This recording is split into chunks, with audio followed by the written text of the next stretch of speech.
Shalom, bon Erev Shabbat, Vayechi. Vayechi veut dire il a vécu. Parlons de Yaakov, où il a vécu ces dernières 17 ans, les meilleurs en Égypte. Et avant de quitter ce monde, il réunit ses enfants et il les bénit chacun, individuellement. Et il bénit Yosef d'une prière, d'une bénédiction extraordinaire. Et il termine que toutes ces prières et toutes ces bénédictions qu'il lui donne soient sur la tête de Yosef et sur le front de celui qui est Nézir Echav.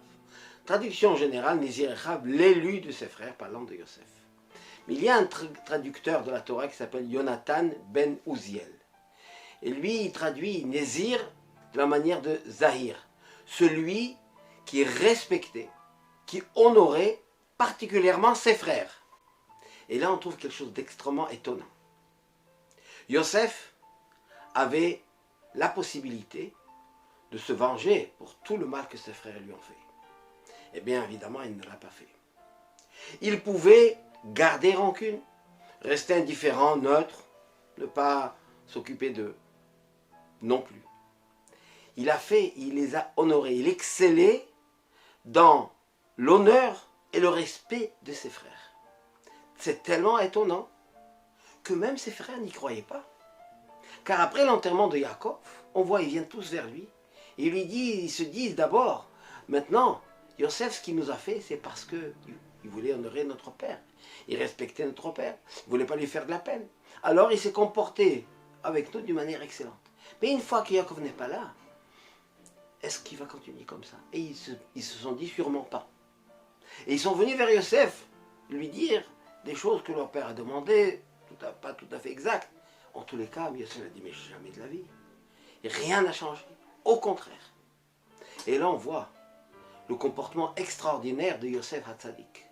Que non seulement, il n'a pas pris aucune vengeance, c'est interdit. Non seulement qu'il n'a pas gardé rancune, c'est interdit. Mais par contre, ce n'est pas obligé d'exceller, de les honorer, et de les respecter d'une manière extraordinaire. Eh bien, il l'a fait. Quand la Torah nous raconte cette histoire, de cette manière, ce n'est pas simplement pour nous raconter la grandeur de Yosef Hatzadik, sa noblesse, etc., ce qui est évident. C'est surtout un enseignement pour nous. Et non seulement un enseignement. Quand la Torah nous donne un enseignement, une façon de nous comporter, elle nous donne les moyens de le faire.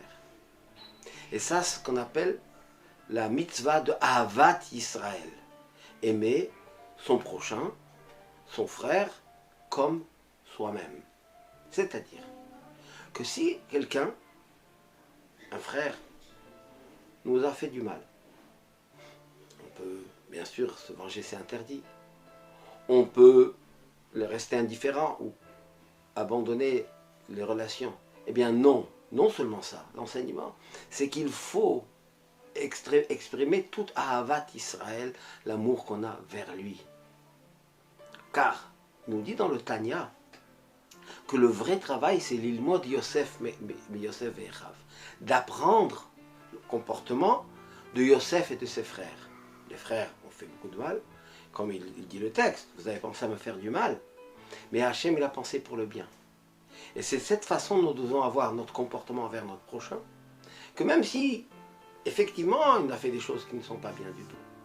Mais il faut savoir que tout vient Menachamay. Le prochain, c'était celui qui a fait le mauvais choix. Mais lui, personnellement, reste un frère, à qui il faut exprimer toute bonté et toute reconnaissance. Ce qui va faire que lui-même va changer d'attitude, va changer d'avis, et on deviendra de vrais amis. C'est l'enseignement que nous avons dans notre paracha, et ça, ce qui nous rend notre Père Yaakov, Vaïchi, vivant. Soyons vivants, soyons heureux, soyons en bonne santé, que Dieu nous bénisse et nous donne un Shabbat, Shalom ou Mevorach.